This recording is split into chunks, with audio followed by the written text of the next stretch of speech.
Hi, Moth. Okay.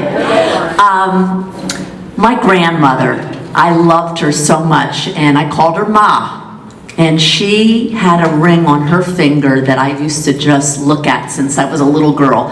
And it glowed in the dark, practically. It was diamonds. And so she died at 94, and I got a chance to inherit that ring. And I never took it off my finger. And I went to New York City to visit a friend, and I'm going into Central Park to have a picnic on the way to going to see a Broadway matinee. And my girlfriend says, "You're not gonna wear that ring in the park." And I go, "Well, New York's safe now, and I'm not taking off my grandma's ring." And so I ended up going into the park and having bagels and lox on a Sunday afternoon by the boathouse, and I'm loving every minute of it. And I found a grassy spot that was really a no-person zone, and I didn't want anybody around me, and I sat down on a newspaper and just enjoyed the scenery. And then I looked at my watch and I said, okay, I think it's time to go to Broadway. I'm walking out of the park and I see a friend of mine who I hadn't seen in years, and I scream, "Oh my God, I can't believe I'm seeing you here in Central Park." And I go to give him a hug and I go, "I have to show you this ring that I have." The ring's not there. I almost passed out. He had to catch me before my head hit the cement. And he says, "Calm down. We're going to go back to where your picnic was. I'm sure we're going to find it." So we go down and we find the spot. You can even see the grass still flat from my ass, you know.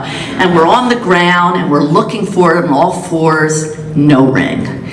I'm freaked out. He goes, "Listen, I'm sure you got insurance. You got Broadway tickets. Just go to the show and just calm down, but this is not going to help." We even went to the trash, and we couldn't find it in the trash where I discarded all my trash. Off to the Broadway show. I'm watching the Broadway show, of course, not thinking about the show at all, thinking about my grandma's ring. And during the intermission, I see a friend of mine. He's been into astrology and into tarot cards and kind of spiritual. He says to me, "How are you?" I said, "I'm freaked out. I lost my grandmother's diamond ring." He says to me, "I know this sounds weird, but click your feet 3 times, your heels, like Dorothy and Wizard of Oz. It works, Bonnie. You have to do this. Click your feet 3 times and say, 'Jesus Christ of the lost and found, please bring back my ring to me.'" Say it 3 times. Okay. I do it, and then he says, "Now look at your hand and see that ring on your finger." I said, "I don't see the ring." No, Bonnie. "See the ring on your finger. See the ring on your finger." I go, "Okay, I think I see the ring." He goes, "After the show, you got to get back into a taxi and go up to Central Park, get back on your hands and knees, and you're going to find that ring. If you don't find it today, you're going to find it tomorrow. Go back to the park tomorrow. You're going to get that ring back." I go, okay. So I try to get a taxi after the play. No taxi. Then there's a pedicab with the guy on the bicycle. I go, "How much to get me to Central Park?" He says, $60. I said, "Okay." So we get up to the park. He drops me off. It's still daylight.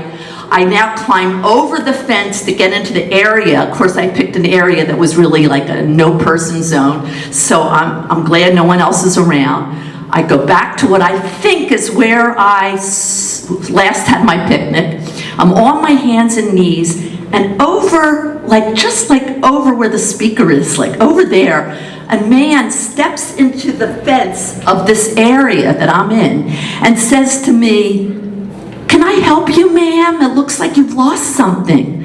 And I'm looking at this old guy. He's got a camera around his neck, real weird looking. I said, "I lost a very valuable ring of my grandmother's." He goes, "Is that it? Is that it?" No. I'm going, "I was over there." No, is that it? I'm thinking the guy's nuts. I go down to his feet. And in the mud is my ring. I scream, "Oh my God, oh my God." I hold him in his arms. I kiss him. I go, "What is your name, sir?" He goes, "Richard Lewis." I said, "Richard Lewis, I'm so grateful. I have my grandma's ring." He took a picture of me. He goes, "Can I take a picture?" I go, like this. And he actually, here it is. He actually said to me, I'm going to send you that email, and I did. That night it said, talk about a diamond in the rough. And there's my ring. I took the risk of wearing it in Central Park, but I found it again.